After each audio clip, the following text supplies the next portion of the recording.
नमस्कार. आजच्या व्हिडिओमध्ये आपलं सर्वांचं स्वागत आहे. आणि आज खूप मोठी एक अवेटेड अशी वॅकन्सी आज आपल्यासमोर घेऊन येत आहो. ती आली आहे SBI कडून. SBI State Bank of India probationary ऑफिसर्ससाठी 1500 जागांची भरती जी आहे ती निघालेली आहे.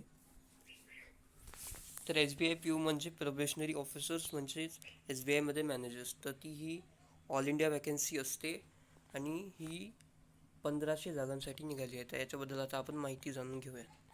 State Bank of India PU बद्दल. तर सर्वप्रथम आपण वॅकन्सीज पाहूयात. तर रेग्युलर वॅकन्सी म्हणजे टोटल वॅकन्सी SC साठी 234 आहे, ST साठी 144 आहे, OBC साठी 390 आहे, EWS साठी 144 आहे, अनरिझर्व कॅटेगरीसाठी 588. या प्रकारे 1500 वॅकन्सीज आलेली आहे SBI PU साठी.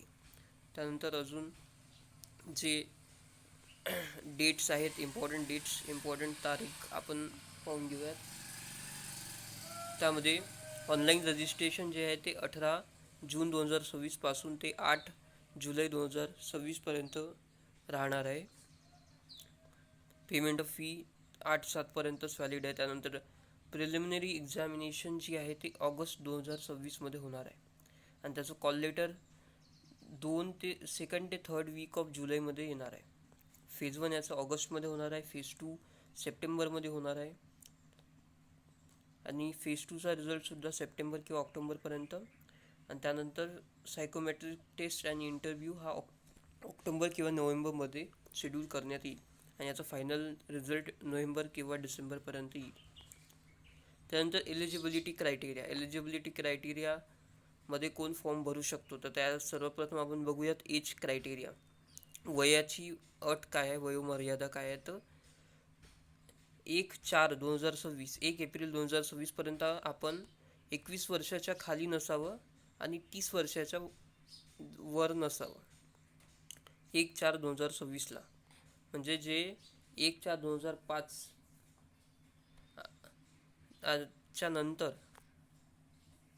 जन्मले आहेत ते याच्यात फॉर्म भरू शकत नाही.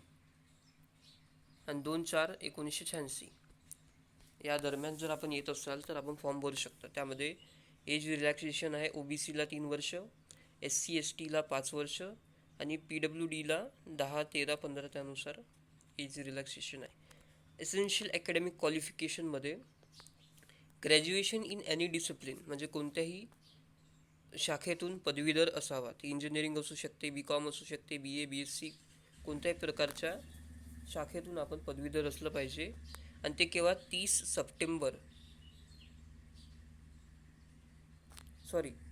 ऑगस्ट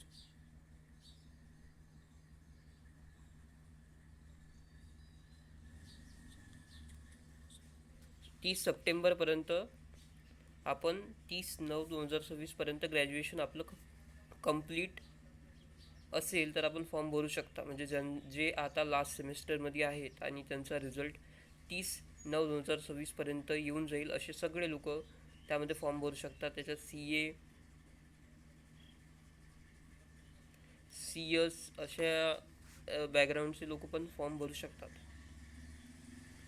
रिझर्वेशन ऑफ PWD ते या प्रकारे आपण बघू शकता. त्यानंतर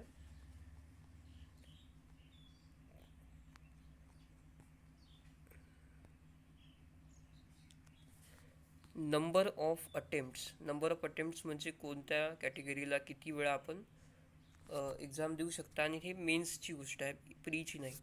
तर UR आणि EWS जे कॅन्डिडेट आहेत ते 6 वेळा मॅक्झिमम अटेम्प्ट देऊ शकतात. UR PWD EWS PWD OBC और OBC PWD हे 9 वेळा अटेम्प्ट देऊ शकतात. SC ST ला काही रेस्ट्रिक्शन नाही.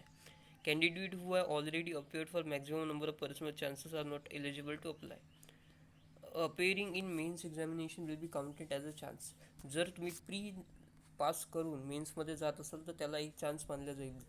जर तुम्ही प्री क्वालिफाय झाले नाही तर त्याला चान्स मानला जाणार नाही असं त्या प्रकारे आहे. त्याच्यामध्ये ॲप्लिकेशन फी ही ₹750 आहे अनरिझर्वडसाठी आणि EWS OBC कॅन्डिडेटसाठी आणि SC ST PWD कॅन्डिडेटसाठी फीस 0 आहे. त्यानंतर सिलेक्शन प्रोसिजर्स कसं राहील, तर ही एक्झाम जी आहे ती 3 फेजेसमध्ये होणार आहे. सर्वप्रथम त्याची फेज 1 होईल, म्हणजे प्रिलिमिनरी एक्झामिनेशन ज्यामध्ये 3 सब्जेक्ट्स असतील: इंग्लिश लँग्वेज, क्वांटिटेटिव्ह ॲप्टिट्यूड आणि रिझनिंग ॲबिलिटी. इंग्लिशचे 40 क्वेश्चन 40 मार्कासाठी, क्वांटिटेटिव्हचे 30 क्वेश्चन 30 मार्कासाठी आणि रिझनिंगचे 30 क्वेश्चन 30 मार्कासाठी. अशी 100 क्वेश्चन्स 100 मार्क्सची परीक्षा आहे आणि याच्यामध्ये वेळ आहे फक्त 1 तास. सेक्शनल टायमिंग आहे, प्रत्येक याला 20-20-20 अशा मिनटातच आपल्याला तो कंप्लीट सेक्शन करायचा आहे. आणि त्यानंतर कट ऑफ लागेल आणि मेन्समध्ये जे लोक मेन्समध्ये एलिजिबल होतील त्या कट ऑफनुसार त्यांना मेन्सचा हा जो नेक्स्ट स्टेज आहे तो द्यावा लागेल. याच्यामध्ये ऑब्जेक्टिव्ह टेस्ट आहे 3 तासाची, 4 सेक्शन्समध्ये 200 मार्क्ससाठी. त्यामध्ये रिझनिंग आणि computer aptitude 40 question 60 mark 50 minute. Data analysis and interpretation म्हणजे मॅथ्स 30 क्वेश्चन 60 मार्क 45 मिनिट.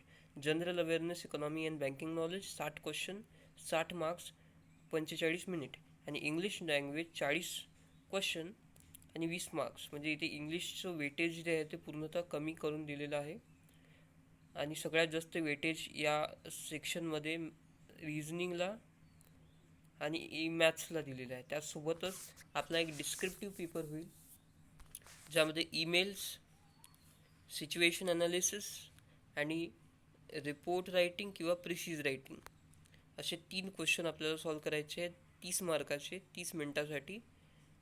आणि हे डिस्क्रिप्टिव्ह जे आहे ते कम्प्युटरवर आपल्याला टाईप करायचं आहे. आणि अशी 3 तास 30 मिनटाची म्हणजे 3.5 तासाची ही परीक्षा आहे 230 मार्कासाठी. आता या मेन्स परीक्षेमधून जे लोक कट ऑफ क्वालिफाय करतील त्याचे इंडिव्हिज्युअल कट ऑफ्स लागतील, सेक्शनल कट ऑफ्स लागतील प्रत्येक सेक्शनचे. आणि त्यानुसार त्यांना सायकोमेट्रिक टेस्ट आणि इंटरव्ह्यूसाठी ग्रुप एक्सरसाइज आणि पर्सनल इंटरव्ह्यू यासाठी बोलवण्यात येईल. सायकोमेट्रिक टेस्ट फक्त एक आपली पर्सनॅलिटी टेस्ट करण्यासाठी एक टेस्ट असते आणि ग्रुप एक्सरसाइज आणि पर्सनल इंटरव्ह्यू हा इंटरव्ह्यू असतो. असा 50 मार्काचा तो आहे. आणि याच्यावर नुसार मॅक्झिमम जे मेन्सचा जो स्कोअर असतो 230 आणि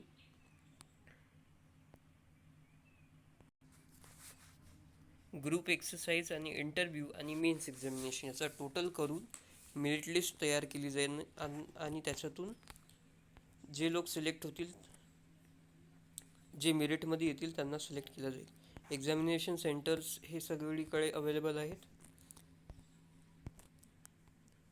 जॉईनिंग, ट्रेनिंग अँड करिअर पाथमध्ये एक इम्पॉर्टंट इन्स्ट्रक्शन आहे की जे सिलेक्टेड कॅन्डिडेट आहे त्यांना ट्रेनिंग दिली जाईल बिफोर जॉईनिंग. आणि त्या जॉईनिंगच्या वेळेस त्यांच्याकडून एक बॉन्ड साईन केला जाईल 2 लाखाचा. 3 वर्षासाठी आपल्याला बँकमध्ये सर्व करावं लागेल, नाहीतर आपल्याला हे 2 लाख रुपये बँकमध्ये जमा करावं लागेल जर आपण रिझाईन केलं तर. आणि अप्लाय कसं करायचं आहे ते लिंक दिलेली आहे, त्या लिंक थ्रू आपल्याला अप्लाय करायचं आहे. अजून काही क्वेरी आपल्याला असेल तर आपण आम्हाला कमेंटमध्ये कळवू शकता. आमचा व्हिडिओ बघितल्याबद्दल धन्यवाद. आमच्या चॅनलला सबस्क्राईब करा, शेअर करा, लाईक करा. थँक्यू.